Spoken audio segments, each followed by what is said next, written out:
జగన్మోహన్ రెడ్డి కంచుకోటగా ఉన్నటువంటి పులివెందుల నియోజకవర్గంలో టీడీపీ జెండా ఎగరేయడం కోసం చంద్రబాబు నాయుడు గారు మాస్టర్ ప్లానే వేశారు. ఇదేంటిది? ఇప్పుడేమి ఎలక్షన్లు లేవు కదా, ఆల్రెడీ ఎలక్షన్లు అయిపోయినాయి. జగన్మోహన్ రెడ్డి ఆల్రెడీ అక్కడ ఎమ్మెల్యేగా గెలిచాడు. ఇప్పుడు టీడీపీ జెండా ఎలా ఎగరేస్తారని చెప్పి అందరికీ డౌట్ రావచ్చు.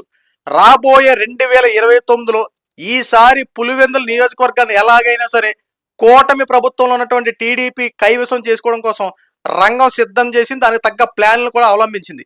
ఇందులో భాగంగానే ఈ రోజున కూటమి ఏర్పాటు చేస్తున్నటువంటి మహానాడు కార్యక్రమం ఈ పులివెందుల నియోజకవర్గ సమీపంలో ఏర్పాటు చేయడం కోసం రంగం సిద్ధం చేస్తా ఉన్నారు. ఈ పులివెందుల నియోజకవర్గంలో కనుక ఖచ్చితంగా ఈ మహానాడు కార్యక్రమం కనుక జరిగితే ఖచ్చితంగా వైఎస్ఆర్సిపి పార్టీ జెండా కదలడం వరకడం గ్యారంటీ. ఎందుకంటే ఆల్రెడీ కడప నియోజకవర్గంలో వైఎస్ఆర్సిపి కంచుకోటగా ఉండేది. అలాంటి కడపని ఈ రోజున టీడీపీ కైవసం చేసుకుందంటే కడప పక్కన ఉన్నటువంటి పులివెందులని కైవసం చేసుకోవడం ఇంకెంత ఈజీ అవుద్ది. ఆల్రెడీ పులివెందుల నియోజకవర్గంలో జగన్మోహన్ రెడ్డి మీద వ్యతిరేకత వచ్చింది. రీసెంట్ గా చూస్తే జగన్మోహన్ రెడ్డి పులివెందులు వెళ్ళినప్పుడు అనేక మంది టమాటాలు విసరడం, రాళ్లు విసరడం మనం చూసాం. సొంత నియోజకవర్గంలో ఆ పైగా జగన్మోహన్ రెడ్డి అంటే ప్రాణాలు ఇచ్చే ఆ వీరాభిమానులు ఉండే ఆ పులివెందుల నియోజకవర్గంలోనే జగన్మోహన్ రెడ్డికి వ్యతిరేకత వచ్చిందంటే కాస్త ఆలోచించండి. అంతేకాకుండా బీటెక్ రవి, ఎమ్మెల్సీగా ఉన్నటువంటి బీటెక్ రవి కూడా చాలా కష్టపడతా ఉన్నాడు. ఖచ్చితంగా అక్కడ మహానాడు కార్యక్రమం ఈ రోజున ఏర్పాటు చేస్తే ఆ సమీపంలో టీడీపీకి ఇంకా ఎదురనేదే ఉండదు. ఖచ్చితంగా అక్కడ మహానాడు కార్యక్రమం పులివెందుల నియోజకవర్గంలో జరిగితే జగన్మోహన్ రెడ్డి పతనం ప్రారంభమైనట్టే ఒక రకంగా చెప్పాలండి. అంతేకాకుండా జగన్మోహన్ రెడ్డి మీద అక్కడ ఉన్నటువంటి నియోజకవర్గ ప్రజలే వ్యతిరేకత చూపించడానికి మరొక కారణం ఉంది. సొంత బాబాయ్ హత్య కేసు, వైఎస్ వివేకానంద రెడ్డిని హత్య చేసినటువంటి సంఘటనలో వైఎస్ అవినాష్ రెడ్డి యొక్క పాత్ర ఉందన్నట్టు, వైఎస్ భారతి గారి పాత్ర ఉన్నట్టు, అలాగే జగన్మోహన్ రెడ్డి పాత్ర కూడా ఉన్నట్టు పక్కా ఆధారాలు కొన్ని నిరూపితం అయ్యాయి. సో దీని మీద జగన్మోహన్ రెడ్డి సొంత బాబాయిని హత్య చేసిన చెప్పి సంఘటనలో ఆ యొక్క ఊరి ప్రజలు చాలా మంది జగన్మోహన్ రెడ్డి మీద వ్యతిరేకత చూపిస్తా ఉన్నారు. ఇందులో భాగంగానే అక్కడ ఖచ్చితంగా పులివెందుల నియోజకవర్గంలో రాబోయే 2029 ఎలక్షన్లో టీడీపీ ఖచ్చితంగా అక్కడ పులివెందుల కాన్స్టిట్యున్సీని ఎలాగైనా చేజిక్కించుకోవాలని చెప్పి విశ్వ ప్రయత్నాలు చేస్తా ఉంది. ఒక పక్క షరీంలా కూడా ఇదే దారిలో ఉంది. ఖచ్చితంగా జగన్మోహన్ రెడ్డిని పులివెందుల్లోనే ఓడిస్తా, అంతేకాకుండా ఎంపీగా ఉన్నటువంటి అవినాష్ రెడ్డిని ఖచ్చితంగా గద్దె దించుతా, వీళ్ళిద్దరి మీద విజయం సాధిస్తారంటూ షర్మిలా కూడా గట్టి ప్రయత్నాలు చేస్తా ఉంది కాంగ్రెస్ తరఫున. ఇక చూసుకుంటే మంగళగిరి నియోజకవర్గం ఒకసారి చూసుకుందాం. మంగళగిరి నియోజకవర్గంలో ఇప్పటి వరకు టీడీపీ జెండా ఎగరడం మనం చూసుండలేదు. అలాంటి మంగళగిరి నియోజకవర్గంలో నారా లోకేష్ గారు అత్యధిక మెజారిటీతో గెలిచి వైఎస్ఆర్సిపి జెండా దించి టీడీపీ జెండా ఎగరేసినటువంటి ఘనత నారా లోకేష్ గారిది. అలాంటి వైఎస్ఆర్సిపి కంచుకోటగా ఉన్నటువంటి మంగళగిరి నియోజకవర్గాన్నే టీడీపీ కైవసం చేసుకుంది.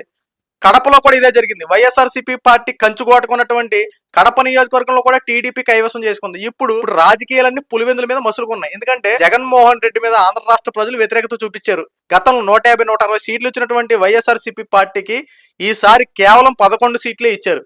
అయితే ఈసారి జగన్మోహన్ రెడ్డి గెలుస్తాడు అనే దానికి కూడా సందిగ్ధంగా ఉంది. ఎందుకంటే జగన్మోహన్ రెడ్డి రాజకీయ భవిష్యత్తు ప్రశ్నార్థకంగా ఉంది. జగన్మోహన్ రెడ్డికి సంబంధించిన ముఖ్య అనుచరులందరూ రాజీనామాలు చేస్తా ఉన్నారు. అంతేకాకుండా ఏటు విజయసాయి రెడ్డి, జగన్మోహన్ రెడ్డికి అత్యంత సన్నిహితుడు విజయసాయి రెడ్డి రాజీనామా చేయడం, అంతేకాకుండా ఆ యొక్క పులివెందుల నియోజకవర్గంలో ఏదైతే కార్పొరేటర్లే కానీ లేదంటే మేయర్గా ఉన్నటువంటి వాళ్ళు కూడా ఈ రోజున టీడీపీకి సపోర్ట్ చేసేలా ఉండడం, మొత్తం జగన్మోహన్ రెడ్డికి రాజకీయ భవిష్యత్తు ప్రశ్నార్థకంగా ఉంది. ఎటు చూసుకున్నా సరే ఈసారి జగన్మోహన్ రెడ్డి సొంత నియోజకవర్గంలో పులివెందులు కూడా కష్టతరంగా మారే అవకాశాలు ఉన్నాయి. ఇందుకు తగ్గట్టు కూటమి ప్రభుత్వం ఈ మహానాడు మీద చాలా కాన్సన్ట్రేషన్ చేసింది. అక్కడ ఉన్నటువంటి రాజకీయ నాయకుల్ని, టీడీపీకి సంబంధించినటువంటి రాజకీయ నాయకుల్ని, అలాగే సంబంధిత కార్యకర్తల్ని చాలా బలోపేతం చేస్తూ ఉంది. ముఖ్యంగా కడప నియోజకవర్గానికి సంబంధించి పవర్ఫుల్ లేడీ ఎమ్మెల్యేగా గెలిచినటువంటి మాధవిరెడ్డి గారు, ఆమె టాకింగ్ పవర్ మనకు తెలుసు. సమస్య ఏదైనా వస్తే ఎలా ప్రశ్నిస్తారో, అంతేకాకుండా ధీటైన విధంగా ప్రత్యర్థులకు చుక్కలు చూపించేలా మాధవిరెడ్డి యొక్క పరిపాలన మనం చూస్తా ఉన్నాం. సో అక్కడ మాధవిరెడ్డి గారు వాళ్ళకి సంబంధించినటువంటి కార్యకర్తలు, ఇటు చూసుకుంటే పులివెందులకు సంబంధించి టీడీపీకి కార్యకర్తలు బీటెక్ రవి కూడా ఆషామాష వ్యక్తి కాదు. ఎమ్మెల్సీకి గెలిచినటువంటి బీటెక్ రవి కూడా తనదైన శైలిలో జగన్మోహన్ రెడ్డి మీద ఇప్పటికి కూడా నిప్పులు తిరుగుతూ ఉంటాడు. సో ఎటు చూసుకున్నా సరే జగన్మోహన్ రెడ్డిని ఇష్ట దిగ్బంధనం చేసే విధంగా ఈ మహానాడు కార్యక్రమం హై వోల్టేజ్ రానుంది. ఎందుకంటే ఈ మహానాడు కార్యక్రమంలో అనేక కీలకమైన విషయాల గురించి మాట్లాడతారు, సమస్యల గురించి ప్రస్తావిస్తారు. అంతేకాకుండా రాబోయే రోజుల్లో ప్రజలకు ఏం చేయాలో ఈ మహానాడు కార్యక్రమం ద్వారా తెలుపుతారు. అంతేకాకుండా నియోజకవర్గ వారీలుగా ఏవైనా సమస్యలు ఉంటే ఆ సమస్యల పట్ల ఎమ్మెల్యేలకు గైడ్ లైన్స్ కూడా ఇస్తారు. సో ఎటు చూసుకున్నా సరే మహానాడు కార్యక్రమం ద్వారా ఖచ్చితంగా ఈసారి పులివెందుల నియోజకవర్గంలో గనక జరిగితే ఖచ్చితంగా కూటమి ప్రభుత్వం వైఎస్ఆర్సీపీ జెండా దించడం ఖాయం. టీడీపీ జెండా ఎగురుతో లేదా జనసేన జెండా ఎగురుతో తర్వాత విషయం, ఖచ్చితంగా వైఎస్ఆర్సీపీ పార్టీ జెండా మాత్రం ఖచ్చితంగా దిగుద్ది. దీంట్లో ఎటువంటి సందేహం లేదు. ఆ పైగా జగన్మోహన్ రెడ్డి ఏమైనా మామూలు అంటే మామూలుడు కాదు. ఎందుకంటే జగన్మోహన్ రెడ్డి గతంలోనే జగన్మోహన్ రెడ్డి సంబంధించిన అనుచరులే కానీ జగన్మోహన్ రెడ్డి నమ్ముకొని కాస్త పోలీస్ వ్యవస్థలు కూడా ఎట్లా పనిచేసినా మనం కళ్ళ కట్టినట్టు చూసాం. ఎందుకంటే ప్రచారాల సమయంలో చంద్రబాబు మీద రాళ్ళదాడి జరగడం, టీడీపీ పార్టీ ఆఫీసుల మీద ధ్వంసం చేయడం మనం స్వయంగా చూసాం. మన కళ్ళ కట్టినట్టు వీడియో క్లిప్స్ ఆటల ద్వారా చూసాం. అయితే సొంత నియోజకవర్గంలో కనుక కూటమి కనుక ఈ మహానాడు కార్యక్రమం కానీ ఏర్పాటు చేస్తే ఖచ్చితంగా అక్కడ అల్లర్లు అలజడులు సృష్టించే దాఖలాలు కూడా సంభవించవచ్చు. ఏది ఏమైనప్పటికీ ఈసారి కూటమి ప్రభుత్వం ఈ మహానాడు కార్యక్రమం విజయవంతం చేసుకోవాలంటే చాలా ప్రతిష్టాత్మకంగా ఈ యొక్క కార్యక్రమం నిర్వహించాలి.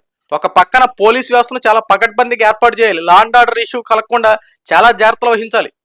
అంతేకాకుండా పార్టీ కార్యకర్తలు ఐక్యత కనపడాలి.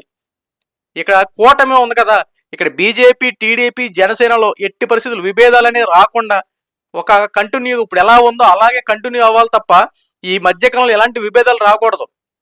ఎందుకంటే అక్కడ జరిగేది వైఎస్ఆర్సీపీ పార్టీ గత మాజీ ముఖ్యమంత్రి ఉన్నటువంటి జగన్మోహన్ రెడ్డి నియోజకవర్గ పరిధిలో జరుగుతుంది కాబట్టి కాస్త చాలా జాగ్రత్తగా అప్రమత్తంగా కూడా ఉండాలి. ఎటు చూసిన సమస్య ఎటు వస్తుందో తెలియదు. ఎందుకంటే జగన్మోహన్ రెడ్డి మాస్టర్ ప్లాన్లు ఎలా ఉంటాయి మన అందరూ తెలుసు. ఎందుకంటే డ్రామా వ్యవహారాలు జరుగుతూ ఉంటాయి. జగన్మోహన్ రెడ్డి గెలవడం కోసం ఎన్ని డ్రామాలు ఆడాడో మనం చూసాం. ముఖ్యంగా చూసుకుంటే బాబాయ్ హత్య కేసు, గొడ్డలిపోటుని గుండుపోటుగా చిత్రీకరించి ఎమ్మెల్యేగా గెలిచి ముఖ్యమంత్రి అయినోడు. అంతేకాకుండా గొలకరాయి డ్రామా అన్నాడు, తర్వాత కోడికత్తి డ్రామా అన్నాడు. సో ఒకవేళ ఆ నియోజకవర్గ పరిధిలో గనక ఈ మహానాడు కార్యక్రమం కనుక స్టార్ట్ అయితే ఖచ్చితంగా కూటమి ప్రభుత్వం చాలా అప్రమత్తంగా ఉండాల్సింది. ఏదైతే అనుకున్న విధంగా పులివెందుల నియోజకవర్గంలో టీడీపీ జెండా ఎగరేయాలంటే సంబంధిత ధీటైన నియోజకవర్గానికి సంబంధించి ఈ బీటెక్ రవిని కూడా చాలా హైలైట్ చేసుకుంటూ అక్కడ నిలబెట్టాల్సి వస్తుంది. అంతేకాకుండా కూటమి ప్రభుత్వం మీద నమ్మకంతో ఇప్పటి వరకు టీడీపీ మెంబర్షిప్ సుమారు 1,20,00,000 మందికి పైగా టీడీపీ సభ్యత్వ నమోదులు జరిగినాయి. అంటే కూటమి ప్రభుత్వం మీద ప్రజలు ఎంత నమ్మకం పెట్టుకున్నారో ఒకసారి చూడండి. ఒక పక్కన ఈ టీడీపీ సభ్యత్వ నమోదులు చూస్తే కూటమి ప్రభుత్వానికి మేము అండగా ఉన్నామని చెప్పి ఈ యొక్క విధానం కనబడతా ఉంటే ఏ కార్యక్రమం జరిగినా ఏది జరుగుతున్నా సరే కూటమి ప్రభుత్వం మేము సపోర్ట్ చేస్తా ఉన్నట్టు కార్యకర్తల దగ్గర నుండి ప్రజల వరకు నాయకుల వరకు అందరూ కూటమి ప్రభుత్వం సపోర్ట్ చేస్తా ఉన్నారు కదా. ఇలాంటి టైంలో జగన్మోహన్ రెడ్డి ఆ నియోజకవర్గ పరిధిలో ఈ మీటింగ్ జరగడం కూడా మంచిదే, కానీ ఎక్కడికక్కడ అప్రమత్తంగా ఉండాల్సిందే. సో ఎందుకంటే ఎవరిని నమ్మడానికి వీల్లేదు. ఆఖరికి మన నీడని కూడా మనం నమ్మకుండా పరిస్థితుల్లో మనం ఉన్నాం. కాబట్టి కూటమి ప్రభుత్వం చాలా జాగ్రత్తగా ఈ యొక్క మహానాడు కార్యక్రమం కనుక ఈ పులివెందుల నియోజకవర్గంలో కనుక ఈ చెప్పిన అంశాల మీద పర్టికులర్ గా కాన్సన్ట్రేషన్ చేసి కనుక చేస్తే ఖచ్చితంగా పులివెందుల నియోజకవర్గంలో 2029 ఈ ఎన్నికల్లో టీడీపీ జెండా ఎగరేయడం ఖాయం. దీంట్లో ఎటువంటి సందేహం లేదు. ఆ పైగా చంద్రబాబు నాయుడు గారు విజన్ ఉన్న నాయకుడు. చంద్రబాబు నాయుడు గారి ఆలోచనలు మామూలు విషయాలు కాదు. ఎలా చేయాలో ఎక్కడ ఎలా హ్యాండిల్ చేయాలో తెలిసినటువంటి నేర్పరి అంత విధానం ఉన్నటువంటి వ్యక్తి. సో రాబోయే రోజుల్లో ఖచ్చితంగా కూటమి ప్రభుత్వం విజయం సాధించడం గ్యారంటీ. ఈ వీడియో మీకు నచ్చితే లైక్ చేయండి, షేర్ చేయండి. ఇలాంటి మరిన్ని అప్డేట్స్ కోసం మన ఛానల్ సబ్స్క్రైబ్ చేసుకోండి. Thank you.